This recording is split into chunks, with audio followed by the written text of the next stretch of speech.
Bismillahirrahmanirrahim. Assalamualaikum warahmatullahi wabarakatuh.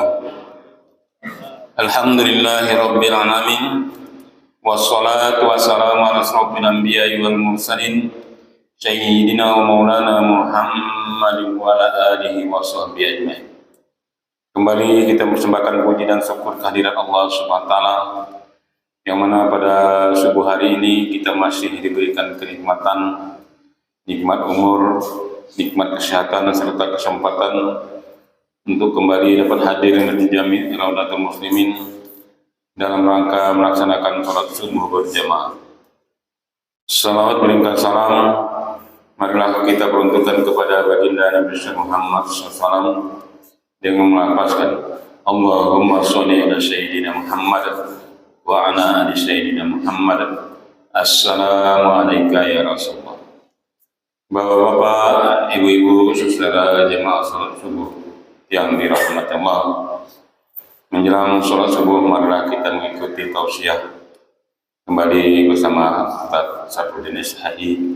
Kepada beliau dipersilakan dengan segala hormat.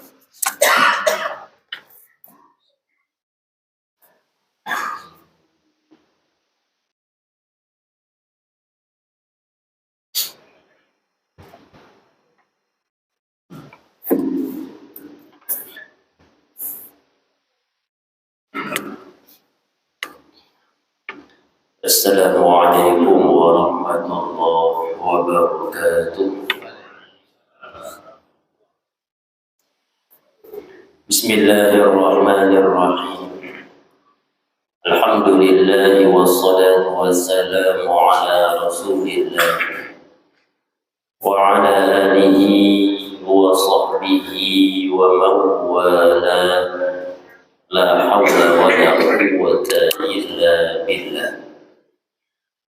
Subhanaka la ilma lana illa ma 'allamtana innaka antal alimul hakim. Amma ba'd. Ma'asyara hadirin wa hadirat, shaimin, shaimat, jamaah salat fardhu subuh rahimakumullah. Bersyukur kita kepada Allah Subhanahu wa taala, kita masih diberikan izin olehnya untuk bisa berhadir di tempat yang mulia ini guna untuk melaksanakan amal ibadah kepada Allah Subhanahu wa taala. Mudah-mudahan dengan sebab perkumpulan kita ini menjadi sebab kita selalu dicurahi rahmat berkah daripada Allah Subhanahu wa taala. Amin ya rabbal alamin. Ma'asyara hadirin wal hadirat rahimakumullah. Al-Imam Ali bin Abi Thalib karramallahu wajhah, beliau yang dikatakan oleh Rasulullah sallallahu alaihi wasallam, ana madinatul ilm wa aliyun babuha. Aku, kata Rasulullah, adalah kotanya ilmu, dan Imam Ali bin Abi Thalib maksudnya adalah pintunya.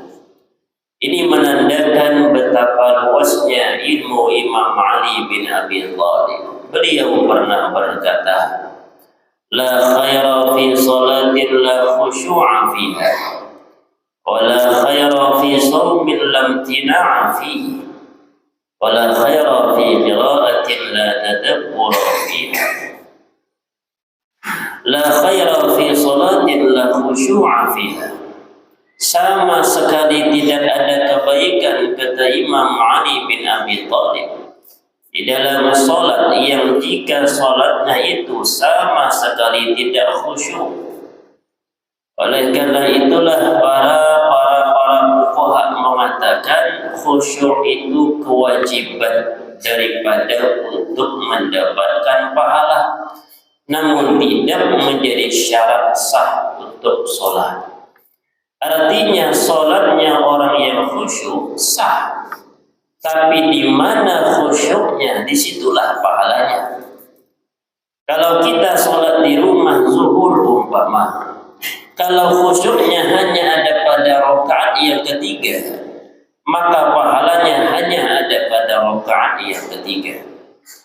Kalau khusyuknya hanya ada pada rakaat pertama, maka pahala yang kita dapat hanya ada pada rakaat yang pertama. Kalau khusyuknya hanya ketika takbir, maka pahala yang kita dapat hanya ketika takbir. Oleh karena itulah, kalau ingin dianggap khusyuk seluruh sholat, karena susah untuk khusyuk, maka sholatlah berjamaah. Ketika kita berjamaah, maka dianggap khusyuk seluruh sholat. Maka jika dibenturkan, mana lebih baik orang sholat isya berjamaah, subuh berjamaah, tapi tidak tarawih, dibanding dibalik dia sholat isya di rumah, sholat subuh di rumah, tapi tarawih berjamaah. Lebih baik subuh isya berjamaah, tinggalkan tarawih. Kenapa? Karena ini sholat wajib.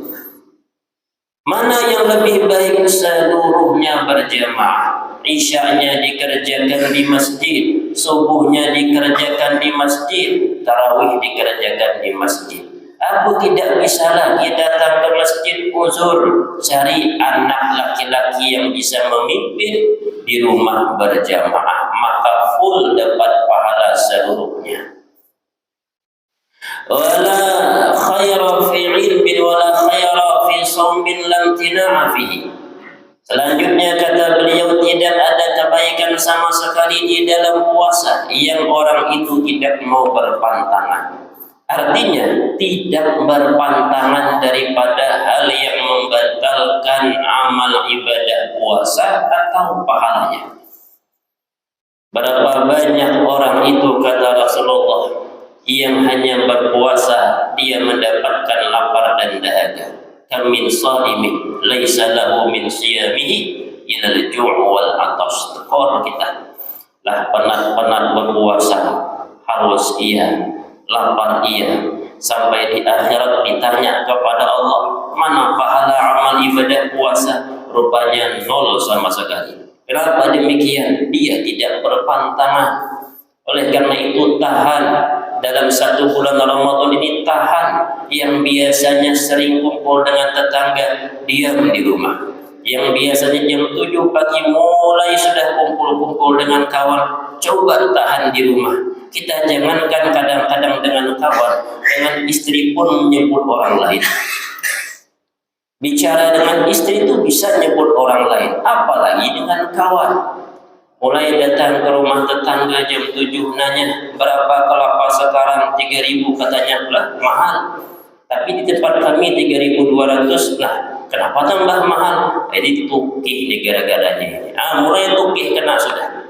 Itu 1 jam, entah sampai anak tukih, cucu tukih, kena semuanya. Habis pahalanya.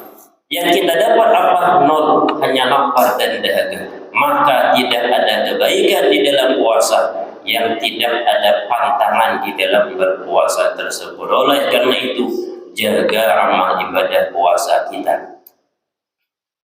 Jangan sampai kita tidak berpantangan, akhirnya Allah pun tidak memantangi yang namanya pahalanya, sehingga nol amal ibadah kita di sisi Allah Subhanahu wa taala. Yang ketiga, wala khaira fi qira'atin la tadabbura fiha. Sama sekali tidak ada kebaikan di dalam membaca Quran yang ketika membacanya tidak direnungi. Karena kita ketika merenung membaca Quran, situlah Quran itu meresap di dalam hati kita. Oleh karena itu, bagi kita yang membaca Quran mengejar khataman silahkan. Tapi ketika di akhir ingin shadaqallahul azim, cobalah renungkan sedikit ayat terakhir, lihat artinya, renungkan 1 menit, 2 menit, 5 menit, insya Allah masuk dalam hati kita, membekas dalam hati kita, kebaikan ada untuk kita. Mudah-mudahan kajian kita bermanfaat, mudah-mudahan diridai oleh Allah Subhanahu wa taala. Wabillahi taufiq wal hidayah wa ridha wal hidayah. Wassalamualaikum warahmatullahi wabarakatuh.